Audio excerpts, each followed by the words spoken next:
is from the first meeting to the close of escrow, we figured out how to simplify the complicated.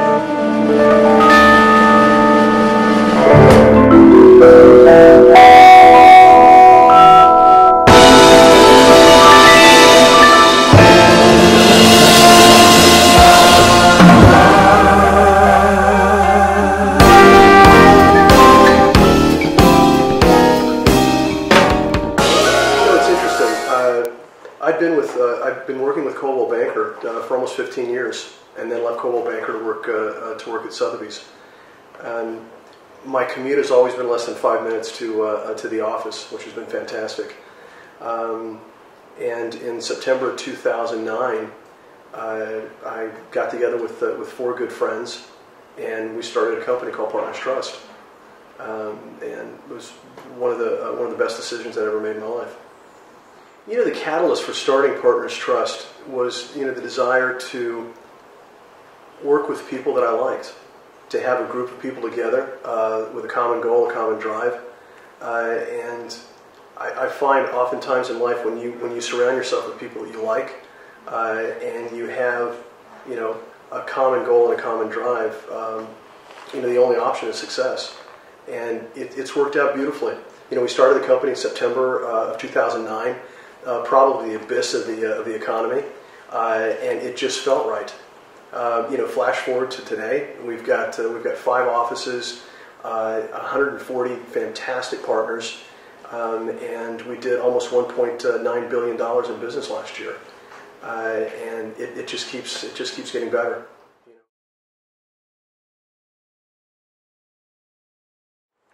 Coming up with the name Partners Trust was an interesting evolution.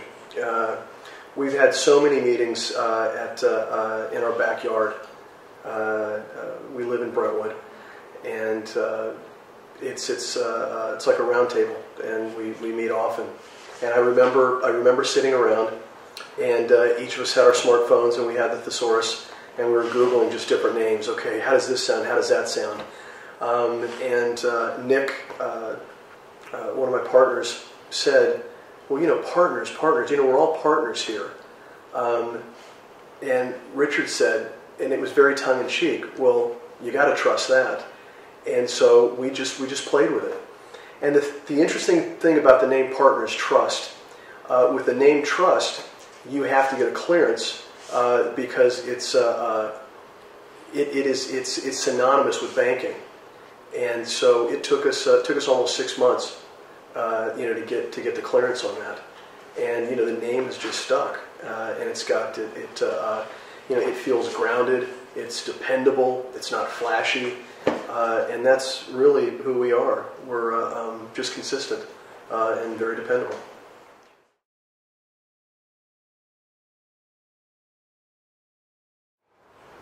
I think the strongest quality in a good realtor is accountability and demonstrating through actions, the care and the responsibility, that's involved with the transaction. And the responsibility is huge. Getting an accepted offer is just the start. It's amazing the amount of documentation, the amount of inspections, the amount of potential litigation that can go into a real estate deal. And you really want to make sure that you've got somebody that's engaged about the long-term play.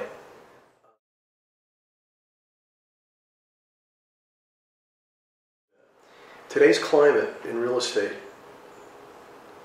is one of the most unique arenas that I've seen in 20, 25 years. We've got low interest rates. We've got tremendous equity that's been built up in homes. We've got individuals that are staying in their properties longer. Today there's such a strong desire from Santa Monica to the Hollywood Hills to want to buy homes that are done. The competition is extreme. Real estate. The prognosis is very, very solid through 2018. That's powerful. We're talking about being able to project out 3 to 4 years. Barring something catastrophic, I think we've got a really, really good real estate climate ahead of us.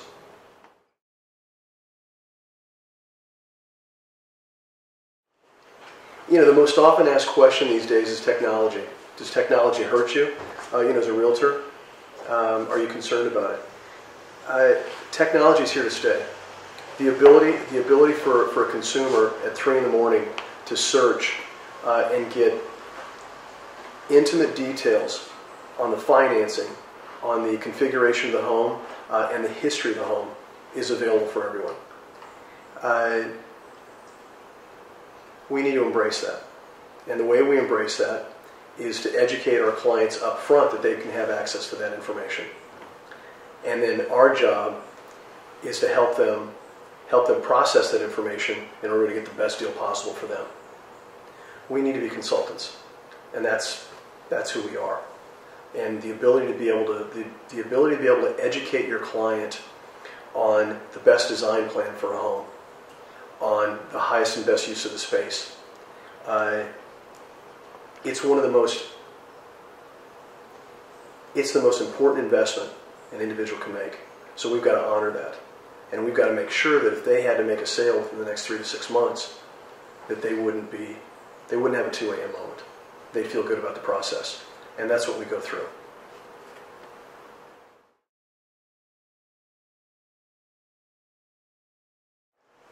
We came to the realization about 1.5 years ago that we needed to have the ability to be able to network on a national and global level.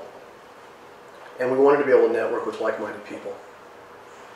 And so we looked at Partners Trust, and we looked at that model, and we said, here's a great independent company. They're free-spirited. They're entrepreneurs. How can we find like-minded people?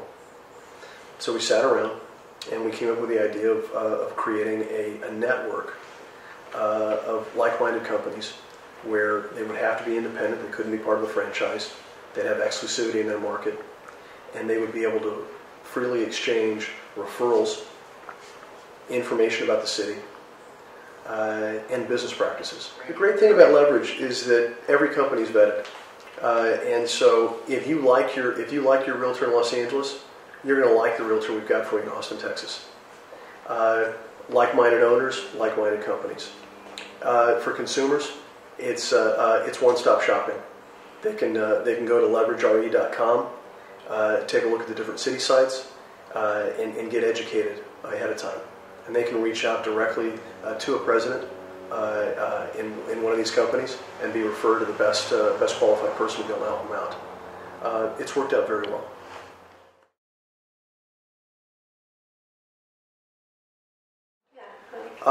Like to work out. I like to be in the back of the room at SoulCycle, so I'm not mocked for my inability to keep up with the talent that sits in the front row. Like to travel. Like to find the best vintage tequila possible, and sip on that. Love eating out. And when you live in Los Angeles, the ability to go from Malibu to Hollywood.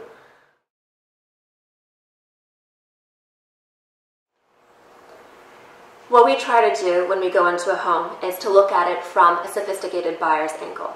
They're on the internet. They're looking and scouring through pages of beautiful designed homes, and we try to create the best scenario possible for that property by just doing a couple of minor changes.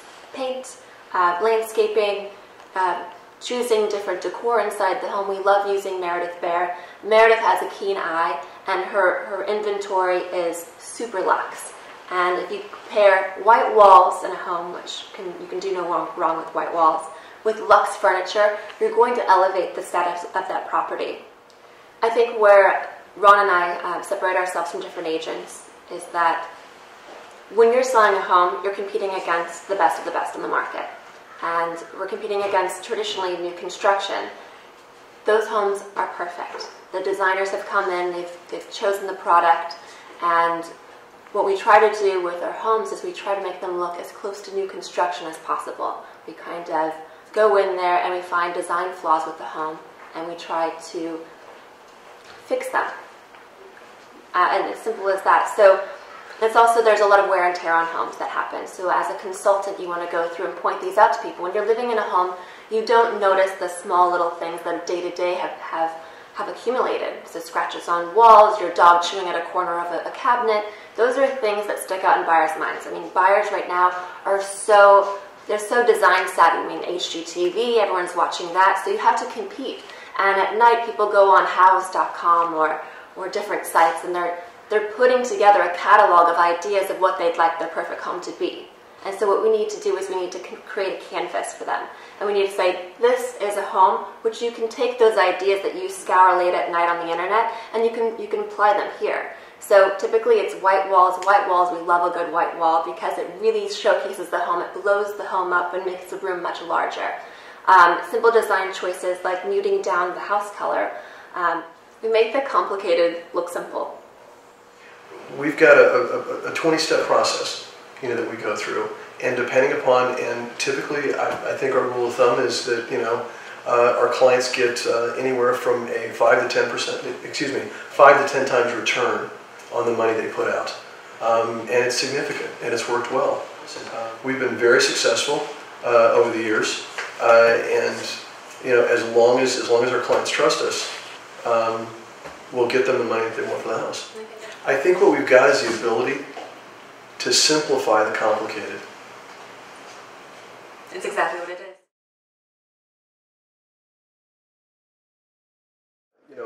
One of my first jobs was working at William Morris, and there was a talent agent at the time by the name of Ron Smith that did not have the best credentials, and I was escorted out of a number of events, being confused with him. So I added the F, and it's been F. Ron Smith ever since. Now it could be fantastic, or it could be effing. But either way, it's got a positive tone, and it's definitely a conversation piece. So it'll be F. Ron Smith for a while.